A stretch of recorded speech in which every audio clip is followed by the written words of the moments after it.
श्रीमन नारायण।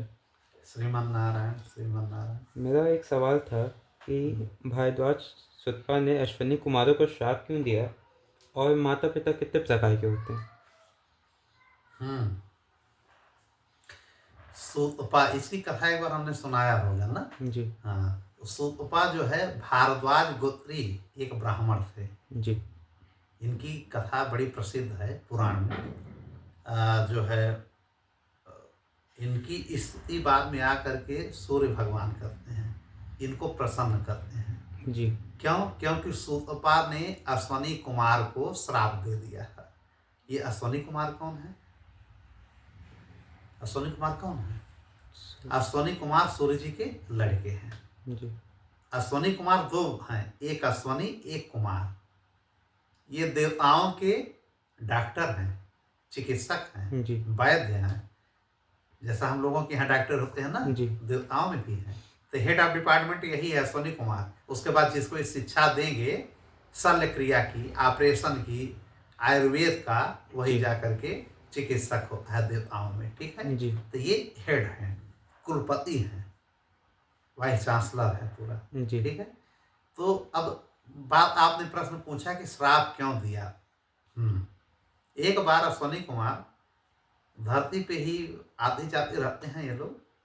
तो इनकी जो पत्नी थी सुतपा जी की, वो थोड़ी सी जो है काफी अच्छी थी, खूबसूरत थी। जी तो उनको विद्या देने के लिए यहाँ आना जाना उनका लगा रहता है सुतपा को। लेकिन उसी बीच कब उनकी पत्नी से इनका संबंध बन गया, सुतपा को भी नहीं पता चला। जी और सुतपा की ब्राह्मणी जो औरत थी, उनसे एक पुत्र हुआ, एक पुत्र हो गया अश्वनी कुमार का। जी और सुतपा को जब ये पता चला कि इन लोगों ने छल किया है और हमारी पत्नी से इनका एक बेटा हो गया, तो उन्होंने अपनी पत्नी का परित्याग कर दिया, सुतपा। जी ठीक है। तो पत्नी को भी बड़ी आत्मग्लानि हुई कि मैंने गलत किया है। अपने पुत्र को अश्वनी कुमार को दे करके वो शर्मसार होकर के अपने देह को योग बल के हिसाब से, योग बल, अपने आत्मशक्ति से उन्होंने अपने आप को खत्म कर दिया। ठीक है। और जी। एक गोदावरी नदी के रूप में प्रवाहित हो गई, बह गई। गोदावरी नदी के रूप में ये बह जाती है सुतपा की पत्नी। जी फिर जो लड़का होता है, उस लड़के को सुतपा भी नहीं रखते कि मेरा लड़का नहीं है। अश्वनी कुमार लेकर के आते हैं, अपने बालक के जैसा सेवा सत्कार करते हैं, उनको वैद्य बनाते हैं, उनको ज्ञान देते हैं, शल्य क्रिया से लेकर के समस्त ब्राह्मण गुणों का उन्होंने उनको ज्ञान दिया। कौन? अश्वनी कुमार। जी लेकिन वो लड़का जब आगे चल के हुआ, तो लोगों के यहाँ जा करके पैसा लेकर के कथा सुनाने लगा, या पैसा लेकर के, जैसे होता है ना कर्मकांड करना, ठीक है, जी या फिर जो है कोई भी काम करेगा तो अपनी विद्या को बेच दे रहा था। वेतन कुल मिलाकर के सबसे पेमेंट लेने लगे। ठीक है। जी तो जब पेमेंट लेने लगे तो ये गणक कहे गए। गणक ब्राह्मणों की अब ये शाखा जो चल रही है, ये अब बिगड़ी हुई शाखा अब चली। जी ब्राह्मणों की जो ब्राह्मण है वो अलग हो गए। अब ब्राह्मण से ही जब ये पैदा होते हैं अश्वनी कुमार से, तो ये पैसा लेकर के और गलत कामों में थोड़ा सा लिप्त हो गए। ठीक है। जी तो पैसा लेने लगे, इनको गणक कहा गया।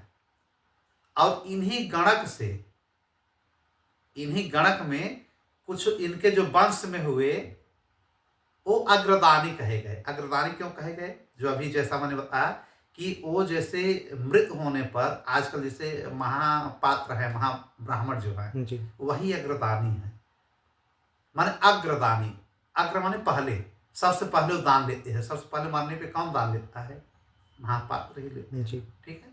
तो उनकी जात एक गणक बनी, गणक से इनका एक जात अग्रदानी बन गया, अश्वनी कुमार के द्वारा जो ये चल रहा है व्यवस्था। जी ये सूत जी बता रहे हैं किनको? सौनाकदिक ऋषियों को। सूत जी कौन है?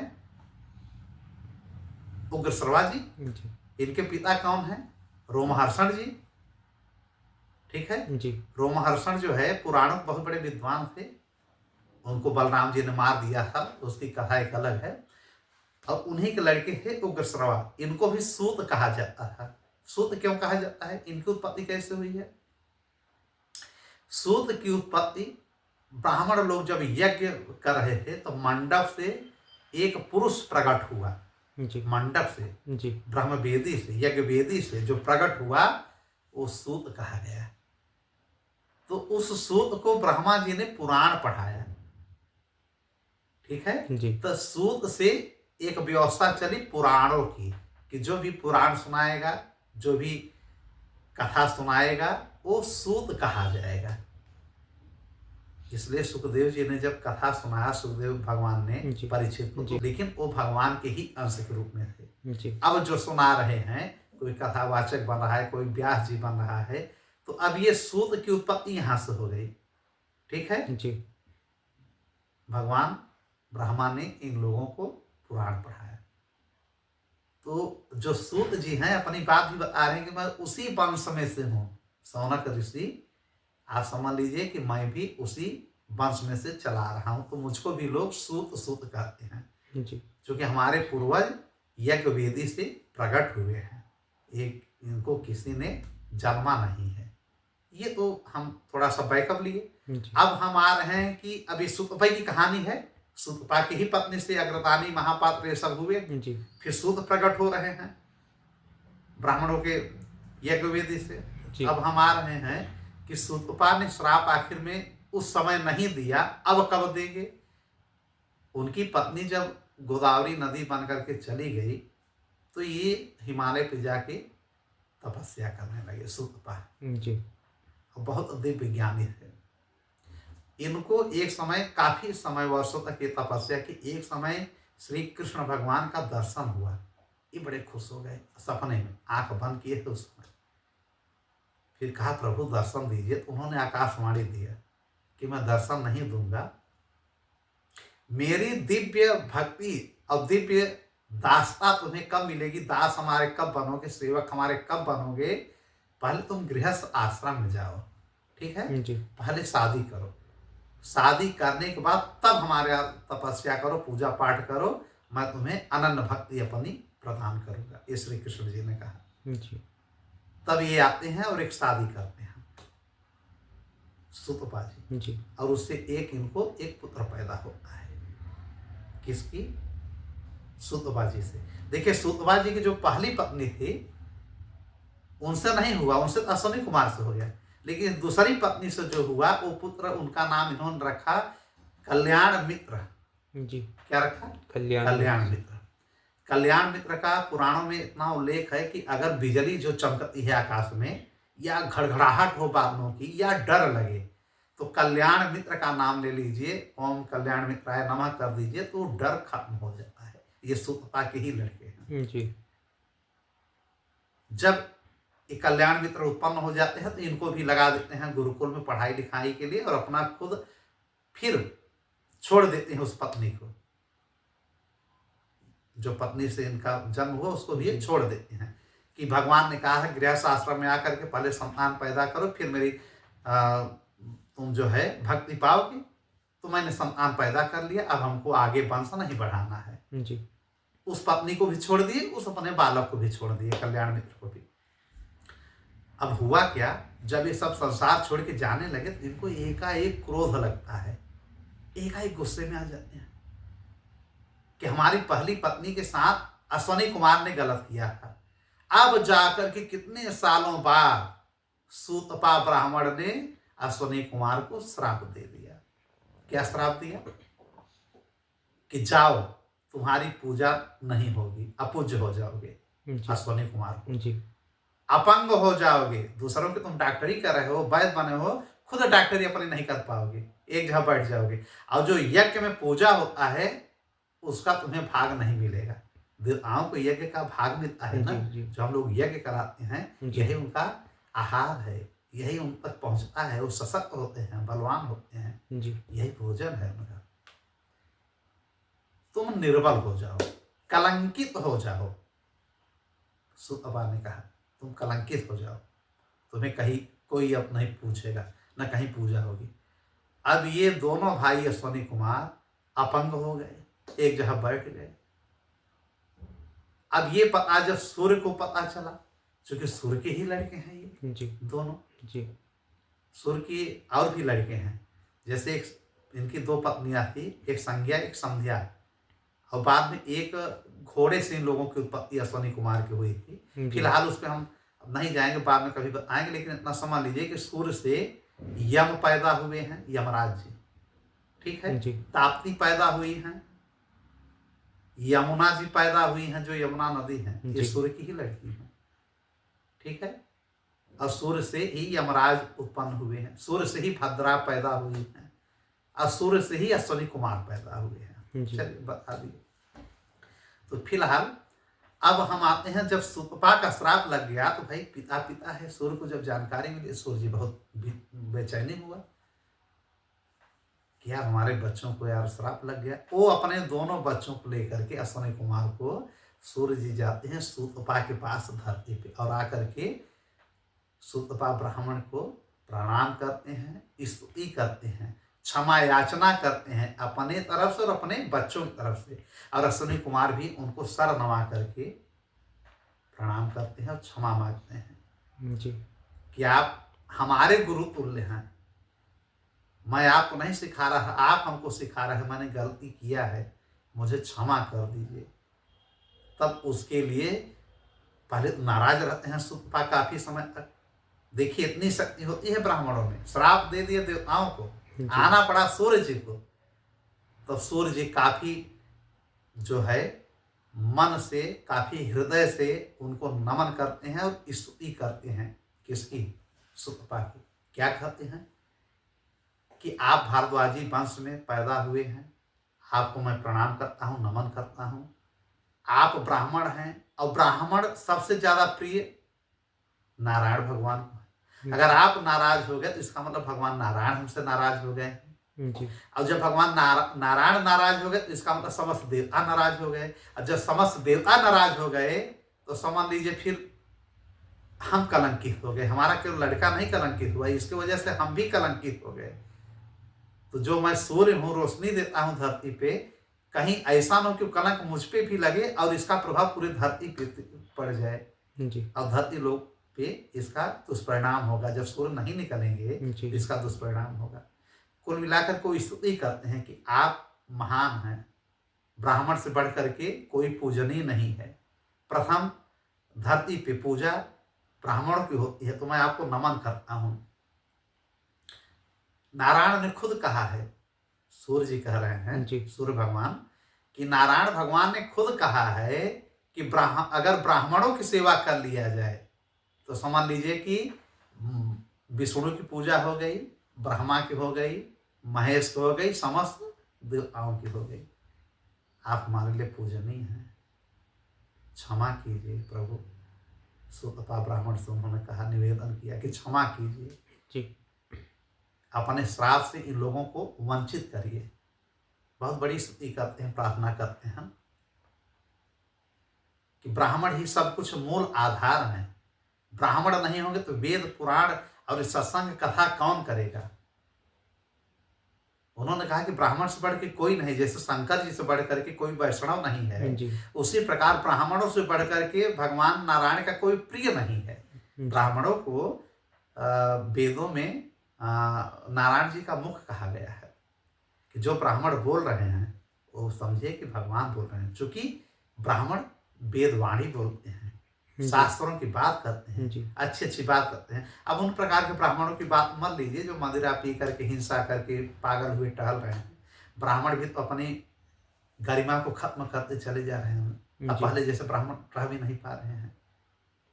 तो सूर्य जी ने कहा कि सत्य से बढ़ करके कोई धर्म नहीं है। देखिए उन्होंने कैसी कैसी बात किया कि हे प्रभु, जैसे सत्य से बढ़ करके कोई धर्म नहीं है, और देवताओं से बढ़ करके कोई भाग्य नहीं है। देख रहे हैं ना, भाग्य में अगर कुछ है तो बदल जाता है देवताओं की वजह से। जी तो उन्होंने कहा कि देवताओं से बढ़ करके कोई बलवान नहीं है, वो भाग्य को इधर उधर भी कर सकते हैं, ठीक है, लेकिन सत्य से बढ़ करके कोई धर्म नहीं। अगर आप सत्य बोल रहे हैं तो समझिए आप सारे धर्म कर रहे हैं। सूर्य जी ने कहा कि प्रभु गुरु से बढ़ करके कोई ऐसा नहीं कि मतलब जैसे गुरु की महिमा बहुत ज्यादा है। जी कहा गया ना कि गुरु से बड़ा कोई पूजनीय नहीं है। सबसे पहले अगर पूजा होनी चाहिए भगवान से भी पहले तो गुरु की होनी चाहिए। भोलेनाथ शिव जी भी कहते हैं, नारायण भी कहते हैं, और सूर्य इस स्तुति में भी कह रहे हैं हम कि गुरु से बढ़ के कोई नहीं है और माता तुल्य कोई नहीं है। माता से बढ़ करके संसार में कोई नहीं। जी और सबसे प्रिय मित्र कौन होता है? पिता।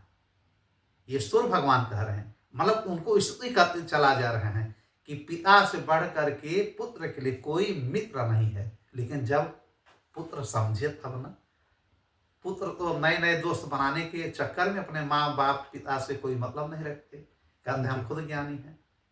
तो कहने मतलब देखिए देवता में भगवान सूर्य भी ऐसा कह रहे हैं।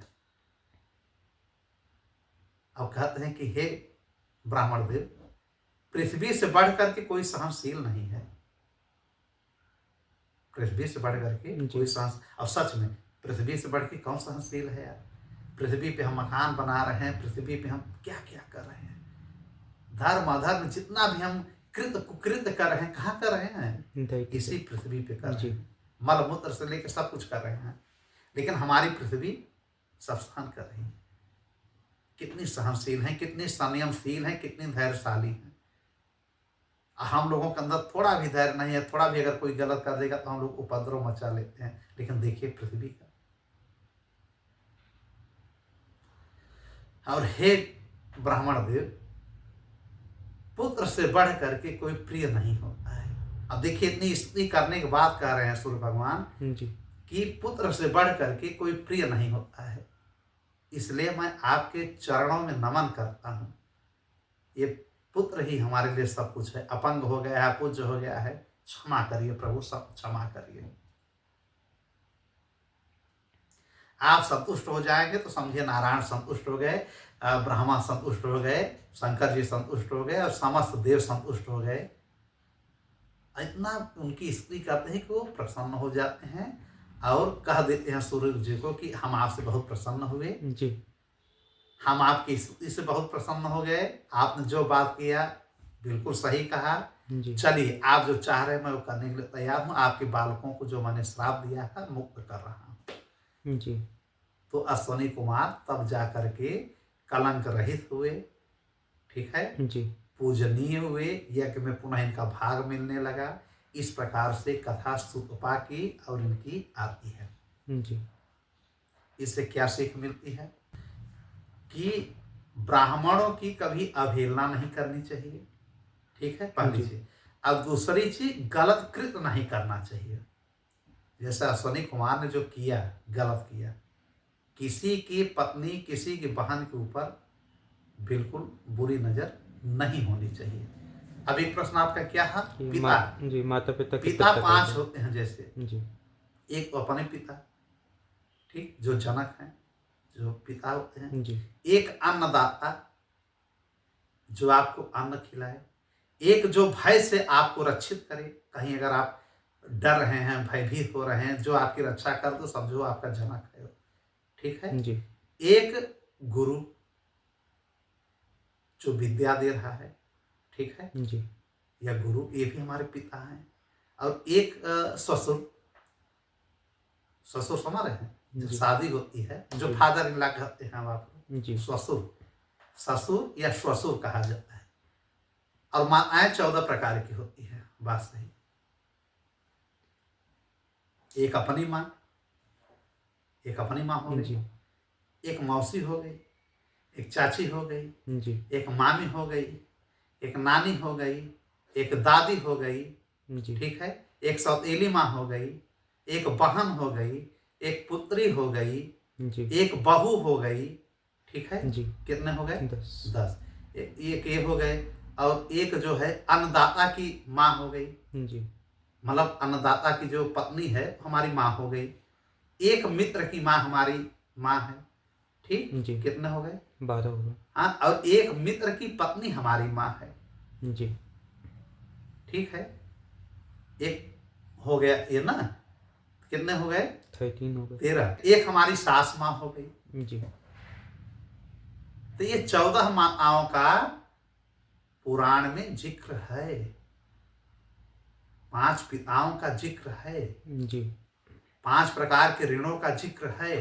कहीं कहीं 3 ऋण होते हैं, माता का, पिता का और गुरु का।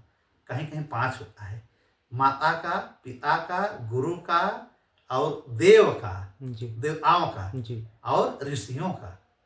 5 ऋण महाभारत कहता है। अब पुराण हमारा 3 ऋण कहता है जी कि 3 ऋण होते हैं हर इंसान पे, उसको चुकाना चाहिए। और महाभारत कहते हैं 5 ऋण होता है, एक ऋषि का भी होता है। क्योंकि ऋषि लोग अगर न होते, मुनि लोग अगर न होते, तो हमारे पास कैसे यार ये वेद पुराण और अच्छी अच्छी बातें, गलत सही धर्म शास्त्र, ये वेदांग वेद कैसे हमको मिलता। जी ठीक, तो इस प्रकार से 14 माताएं हो गई, 5 पिता हो गए, 5 प्रकार के, अरे हाँ गुड, 5 ऋण हो गए। कहीं 3 ऋण हुआ, कहीं 5 ऋण, ये सब चीजें होती हैं। तो इस प्रकार से की कथा हम पूरा समाहित कर दिए कि कौन माता है, कौन पिता है, क्या ऋण है, कौन सुतपा है, कौन गणक है, कौन अग्रदानी है, कौन महापात्र है, कौन सूत है। जी ठीक, ये सारे चीज इसमें समाहित हो गया। और कोई प्रश्न? नहीं, बस इतना ही था। ठीक जी ठीक, श्रीमद् नारायण।